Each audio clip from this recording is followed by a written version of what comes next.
everybody. Here I am with the newer computer with the really fuzzy camera, but it's okay. We're just going to go forward anyways. I've not done a cooking video in a long time for a few reasons. We were remodeling the kitchen. We're not completely done with it yet because my gorgeous Talavera, you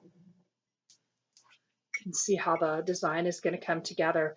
It's not up yet. So I was trying to wait until all of that got done to do another video, but the holes in the wall are gone and almost all the cabinet doors are up, so we're going to start again today.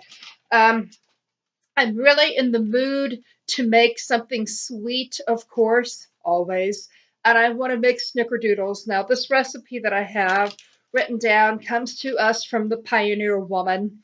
I have a lot of respect for her, and I like the simplicity. There are 1, 2, 3, 4, 5, 6, 7, 8 total ingredients in this and very few steps.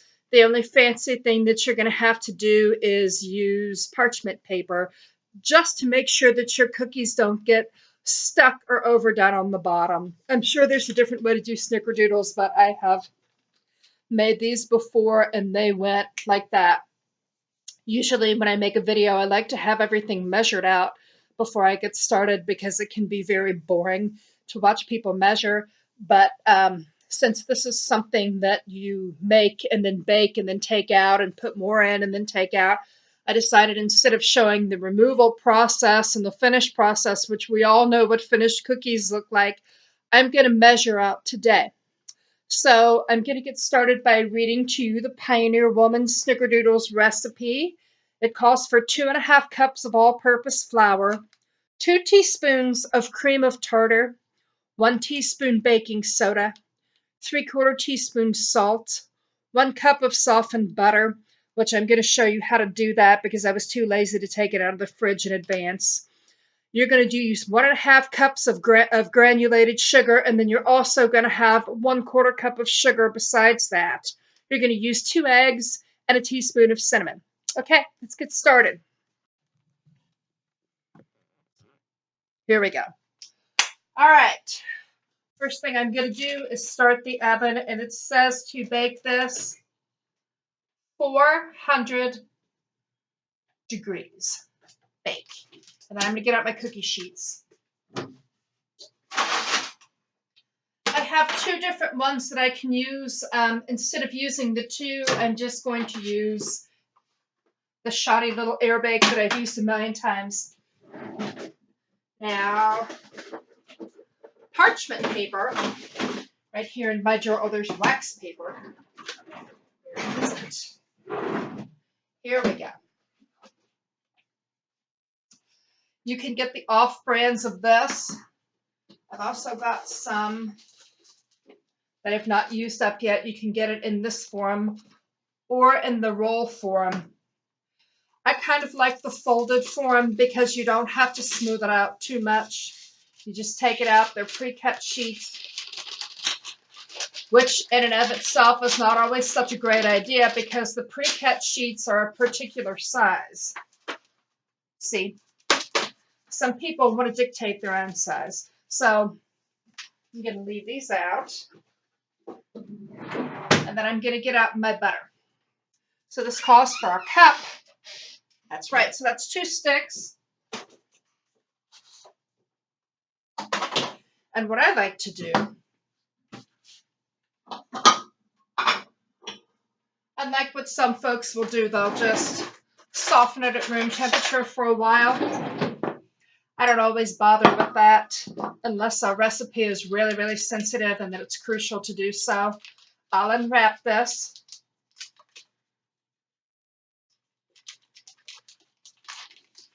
And then I'm just going to slice. I'm going to tilt this a little bit so you can see better what I'm doing. See, I'm going to slice this up into the bowl. And you can slice your pieces as large or as small as you want. I do about 8 or 10 slices on 1 stick. Okay. So I'll slice all these up just like that. Okay, and then pop it in the microwave.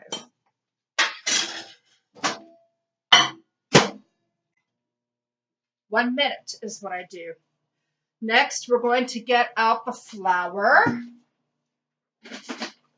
and the sugar. This also calls for cream of tartar. You know you've got an heirloom recipe if they're putting in cream of tartar, and then baking soda. So let me grab those. Oh, here's what cream of tartar looks like. It's used as a thickening agent. It also has just a touch of bitterness to it, which is nice. Salt, baking soda. I hope I'm not the only one that still keeps my baking soda in the fridge. And then, of course, we're going to need cinnamon. Here's our cinnamon. 2 eggs. So you see how quickly I'm gathering the supplies for those of you who don't do a lot of baking. It really doesn't take too long.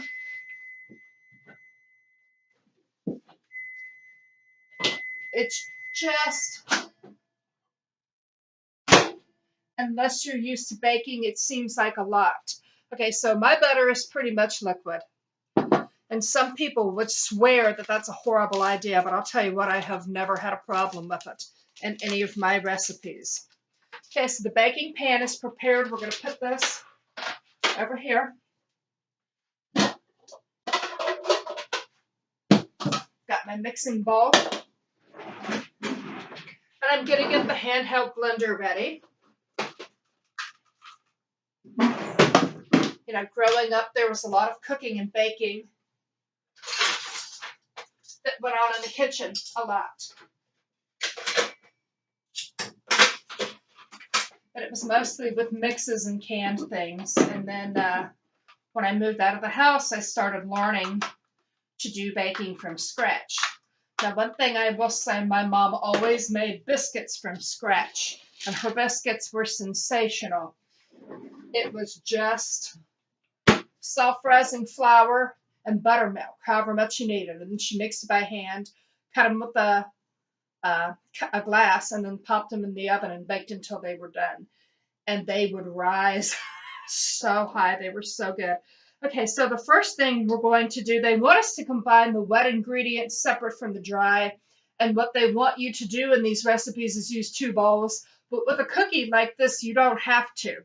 So what I'm going to do is I'm going to put the butter in. Just put it in liquid form like that. I'm going to tilt this so you can see what I'm doing. See this here? And then 1.5 cups sugar goes in. So here's my, see this here? 1 cup.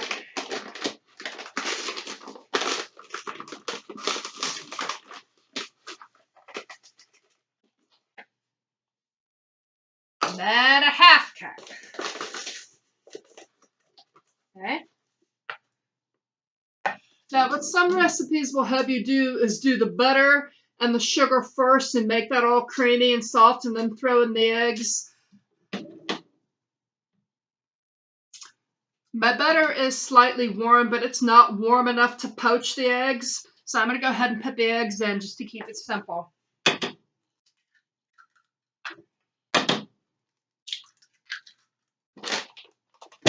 Some people would say that I have committed a mortal sin by cracking the eggs directly into the bowl because you're supposed to crack them separate to check and make sure they're good.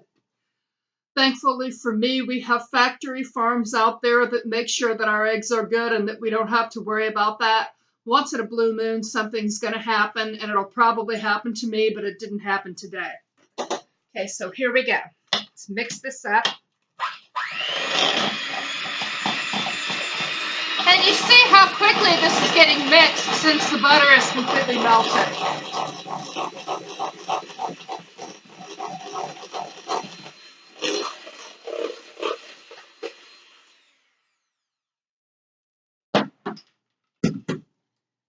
Very simple and very smooth. I've never had a problem with the texture of my baked goods turning out badly because I went ahead and melted the butter, even though it didn't call for it. So this recipe, it's okay to do that. But you don't have to. If you are more comfortable having your butter more solid, that's fine too. All right, next we're going to get the dry ingredients.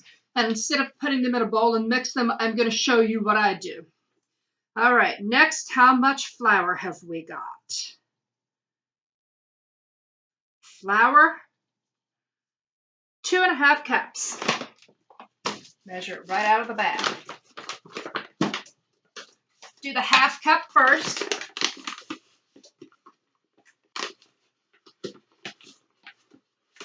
Now, you are going to make a mess doing this. You would make a mess regardless. If you don't want to make a mess in the kitchen, you can buy the cookies from me. How's that sound? Okay, so here's the first, got a 1/2 cup, and here's the first 1 cup. Now, some people will sift the flour to keep it perfectly smooth. The reason that traditionally recipes call for sifting flour is that back in the day, you had to make sure to sift all the mealworms out.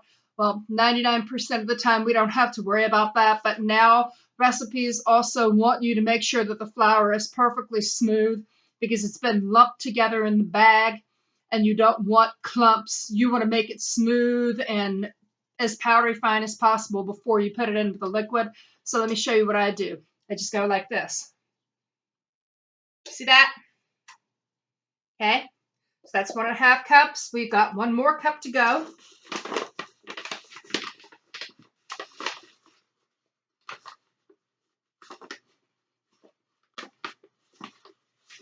Do the same thing with that. See that? Nice and smooth. Now I'm going to dust my hands off.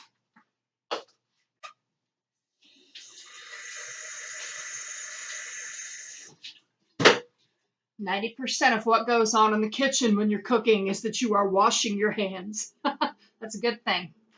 So get that flour out of the way. Next, what are we going to put in there? We're going to get your cream of tartar. We're going in increments. Yes! Get down. Get down. Come on. Kitty, kitty, kitty. Yeah, yeah, yeah. Come on. Kitty, kitty, kitty. Get down.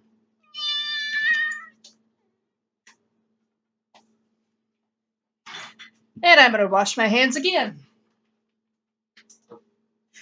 You know, in my kitchen, the animals are the stars of the show, right? It's not my kitchen anyways, it's theirs. They just let me cook in it. All right, now where are we? Cream of tartar. Tilt this up just a little bit so you can still see what I'm doing. You can see my face better for those of you who are like me and you read lips. 2 teaspoons of this. And you can reach right in the container and get it. 1, 2. Okay, next we're going to need baking soda. 1 teaspoon.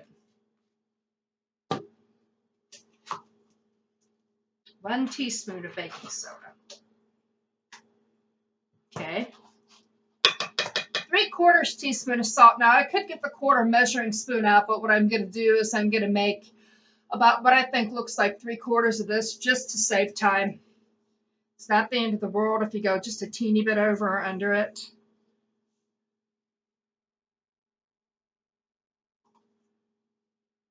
Gotta get it. Here we go. Okay, so that's the dry ingredients.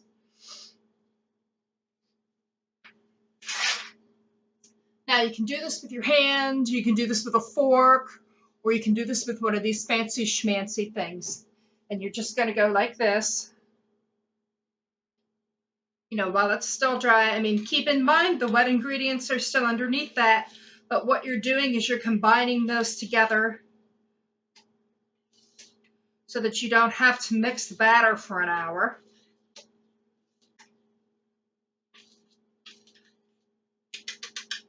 It's good enough.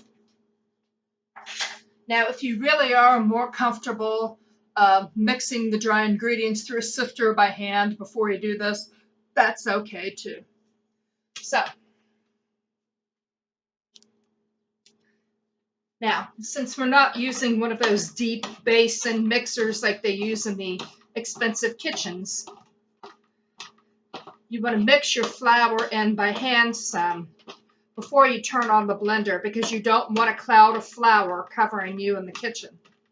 I've done that many, many times. And while I'm doing this, I'm just checking to make sure that I have put everything in there. So we've got the flour and the cream of tartar, the baking soda and the salt, and I've got the butter combined with the 1.5 cup sugar, and I put in the 2 eggs. Okay, we're good to go. Now, you might be thinking, April's not put any cinnamon in. Snickerdoodles are cinnamon. The cinnamon goes on the outside. Watch this. Okay, so let's blend this up. And you see how fast this is coming together. It's a fairly thick cookie batter, but it's coming together fast. See that?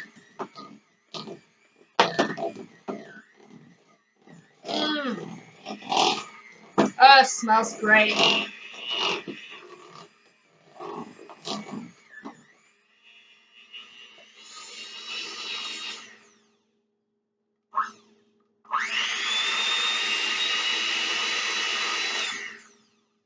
Okay, now you might notice what I just did. This batter sticks to the beaters, and if you don't have anybody to lick the beaters, you're going to want to get as much of that batter off as possible. So I put my hand over it to kind of guide it, but there's still a lot on there anyways. Oh, this tastes amazing. Okay.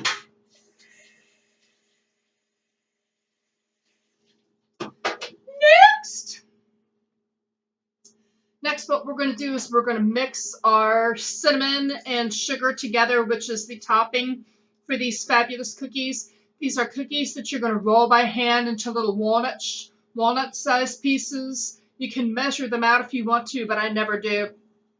And then you roll them in the cinnamon sugar, and then you put them on the parchment paper on the baking sheet, and then you throw them in the oven and they flatten on their own. Okay, let's get that bowl.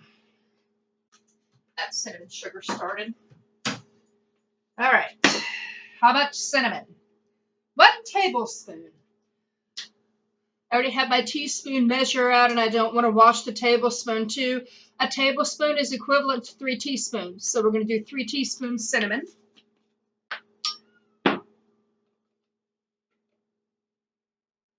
One. Stop meowing. 2. You don't eat cinnamon. That's Miss Kizzy. Did you hear that beep? That means my oven is ready. That's Miss Kizzy and they're meowing. Every time she goes to the litter box, which I keep clean, by the way, she goes in there, meow, meow, meow, meow, meow, like she's announcing to the world that she's so proud of herself because of what she made. Oh, my God. My husband does that, too. Yeah. Okay, so how much? 1/4 cup sugar. 1/4 cup right here. Measure that right out.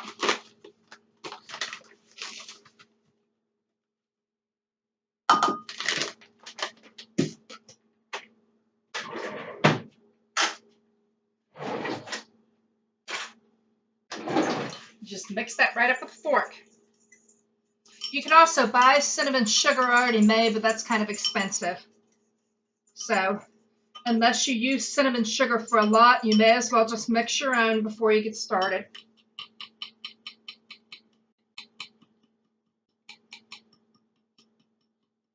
See what I'm doing? That helps too. You want to mix that all real smooth so it's all perfectly incorporated. All right. Yowza! Okay. Get out some more butter. Because what you're going to do, you're going to put butter on your hands to roll these, otherwise everything is going to stick. This is going to go fast once we get started. We are now a little under 20 minutes in. That's all the longer it took me to mix this. It's 20 minutes out of my life for homemade cookies. So you see how fast it is. Cleanup is probably going to take me 5 to 10 minutes, and then you bake these for 8 to 9 minutes per batch. I start checking them about 7 minutes, so pretty much the whole time until these are done. Depending on what size you make your cookies, you might get 3 dozen, you might get 4, you might get 2, but try to make them walnut sized, or about that. This calls for about a tablespoonful. Here we go.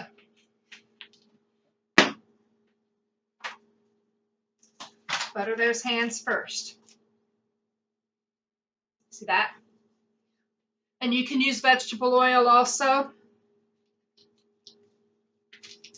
Butter them real good. Okay? So I'm going to take a piece. A little bit larger than that. About yay big. See that? Okay? Look at that. Okay? And that's what it's going to look like. And then you put it on your cookie sheet.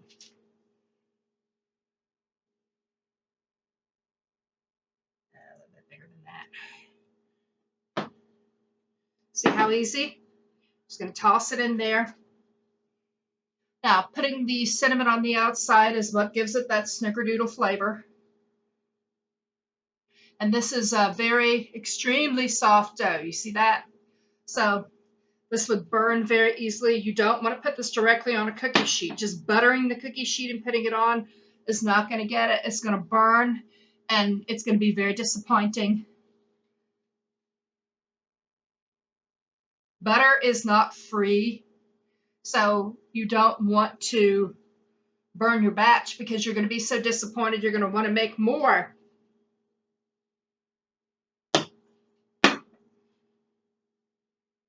So you're going to want to follow these instructions. Okay, this is my 5th one. My cookie sheet accommodates a dozen of these. Okay.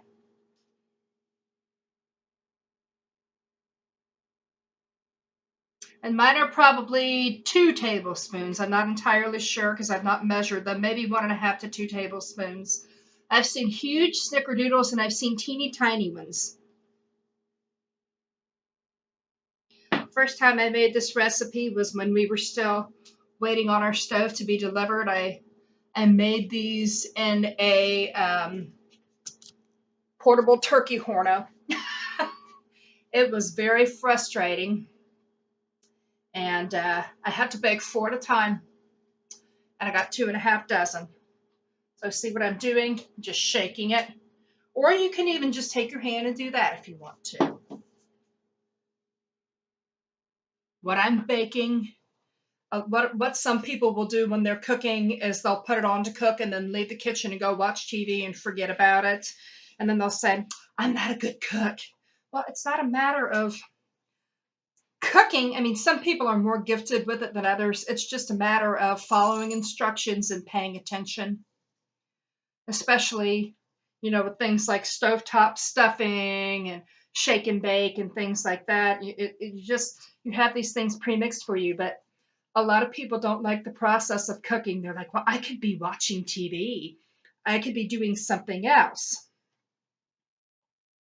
You save so much money if you cook your own food, and people just love you for it. Plus, that way you get to, see, my hands are starting to get really sticky now. But I've only got 2 more of these to roll, so I'm going to bite the bullet and do it. People love you for this, and you learn to have a sense of pride about your kitchen and about the food that you feed to the people that you love. Plus, I mean, with the health crisis that we've got going on in this nation, I'm not exactly a size 2, guys. I'm a size 22. My vitals are so much better now that I'm not eating through drive-thrus and out of boxes, cans, and bags anymore. And yes, I can still have some desserts.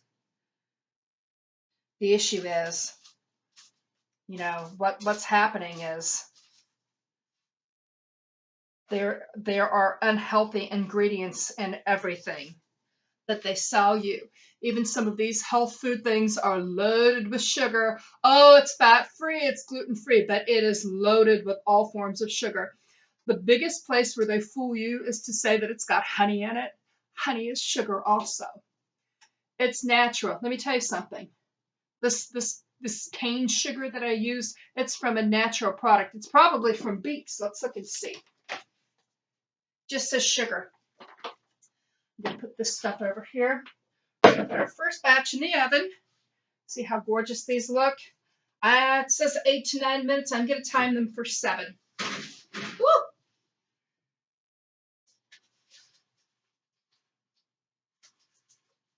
There we go. Now you can't see, but I put it in the oven so fast the parchment paper slid. Don't do that. Okay, timer. 1, 2, 3, 4, 5, 6, 7. Gotta wash.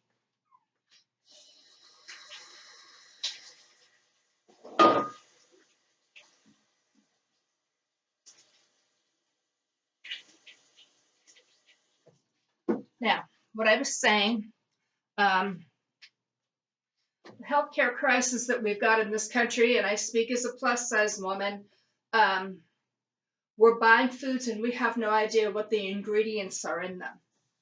The more you cook, the more you bake from scratch, the more you control what goes into your food, and the more you control what you take into your body. Now look at me. I'm a big woman. I've been plus size, and you can see my belly. You can see I'm the Venus of Willendorf. I have the body of a goddess. I'm going to point something out to you. You know, I was given a dog last year by a friend, so now I'm walking all over the place now. I've actually not lost any weight, but my vitals are good. And also, we have just weaned me off of my blood pressure medications that I've been taking. I've been on blood pressure medications for over 20 years. My vitals are good. It's not because I'm in shape, because I'm walking the dog, because I have a miniature schnauzer. She doesn't go far. I'll take her for a 10-minute walk, and 2/3 of it is her sniffing and checking her pee mail. But part of the reason why I'm so healthy, even though I'm large, which can make you very unhealthy, is because of the foods that we eat, the ingredients that we take into our bodies. We do eat out. Occasionally, there is nothing like a McDonald's sausage biscuit and hash brown, okay? Not every day. Not even every week, okay? You're going to cut the sugar soda out. I'll show you what you drink. You want a fizzy drink? This stuff right here, it's just fizz with a little bit of fruit juice. No sugar, no flavorings, no chemicals. And this is really good for digestion. You know, I cannot stress enough how happy and healthy you can feel if you control what you take into your body. Okay? Now, we've got 4 minutes left on these cookies, and they're flattening out pretty good. So I'm going to get started on the dishes so that I can show you how quickly the dishes can move. First, I'm going to put my things away. Cinnamon, cream of tartar, and salt go in this cabinet here.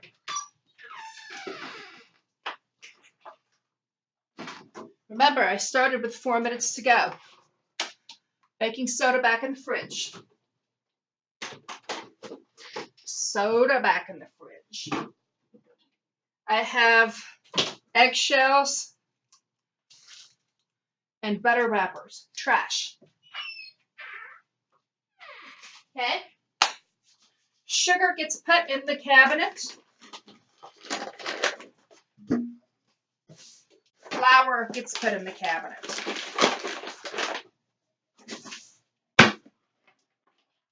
Mixer gets wrapped up and put back in the drawer.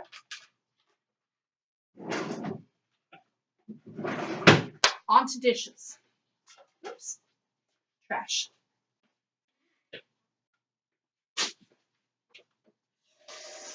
Okay?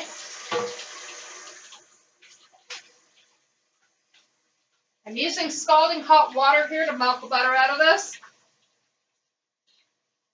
Squeaky clean.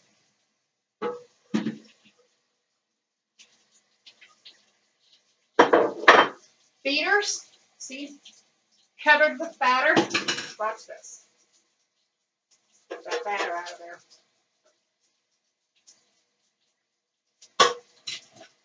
start on that one.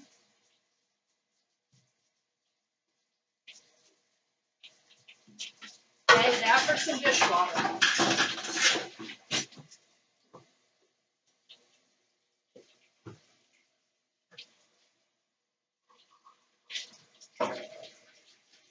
Start wiping things down. Wipe off this. Wipe off the counters. Wipe off this counter over here.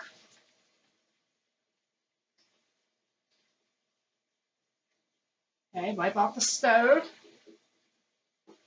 So you can see my body moving.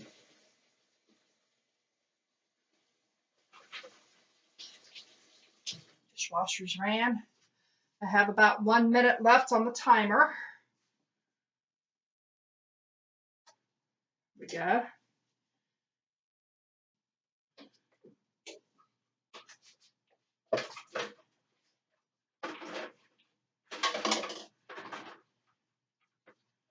Washing the measuring cups. Measuring spoon. Whisk that I whisk the flour with. Scrub these again. But with something that you've made with butter, you want to get all that batter out of there before you put it in the dishwater. Otherwise, your dishwater is going to be nothing but mush. It's clean. Knife is clean. Fork is clean. Yes.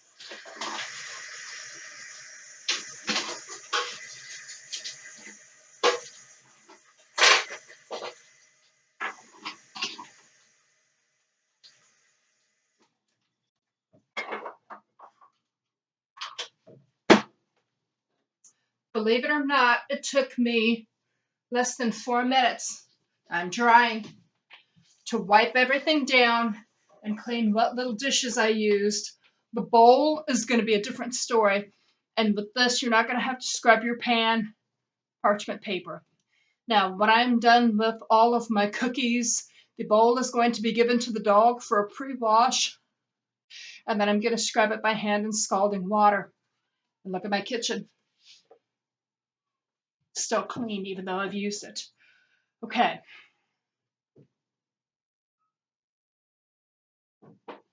I'm going to give those cookies another minute. I will pull out the first batch and let you have a look at it. We're about 33 minutes in at this point. The really fabulous thing about cooking with parchment paper, unless you want to reuse your sheets, you can just pull the sheet off and put a new sheet on and then start from there. I do reuse the sheets sometimes, but with these Snickerdoodles, I don't think that I did because they stick. And parchment paper, as far as I know, it's biodegradable. You don't have to have any guilt. You know, it's a paper product. You know, and it'll break down nicely in the landfill unless you burn all that stuff. I don't think you can recycle it. So, okay, we're looking at 17 seconds, and they're going to need another minute. I wound up making mine pretty big. The first time I had Snickerdoodles was when I went to Otterbein University, which was at the time Otterbein College. And a lady had made some to bring in during finals week for a math class. Her presentation was on using math in your cooking and baking. If you want to make half a batch, you have to know how to do the math. If you want to double the batch, you have to know how to do the math. Or like say, you know, it calls for 2/3 a cup of sugar and you only have a 1/4 cup of sugar. You know, if you're very, very good at math, you know how to work those numbers to where you can use what little you have and just adapt the recipe. And I had heard of Snickerdoodles and I didn't, it gets on my nerves when everybody is raving about the same thing because there's so many things in this world to rave about. I don't understand everybody being excited about the same thing at the same time that yesterday nobody was talking about. And 6 months down the road, they'll all be talking about something else. Okay, there's the timer. I made those very big, so I'm going to give it another minute, and then I'm going to go ahead and pull them out. This. These things are shot. You can see how they've been banged up and stained and everything. These were made by beautiful David from Arizona, who has crossed the veil. And then I'm going to get this.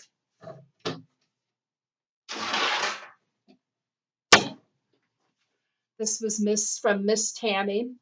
Her restaurant decided that they were getting rid of a bunch of things, and she brought me this huge cutting board, which has been scrubbed a million times over, but it's so nice and big and just the nicest shade of green. Got about 20 seconds left. I'm going to tilt this so that you can see what I do.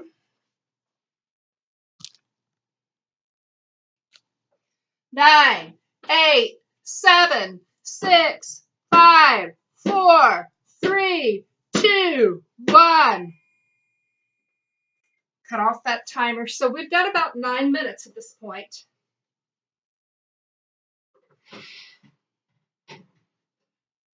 And you see that I made them so big they ran together. Now, be careful not to burn yourself, but are you ready? Okay, so that's going to start cooling.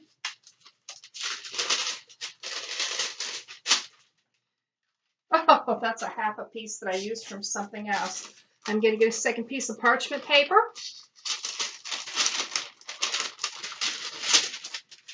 And I'm going to repeat until all of these beautiful cookies are done. And those are the Pioneer Woman Snickerdoodle cookies. And this is Eating in April. See you next time.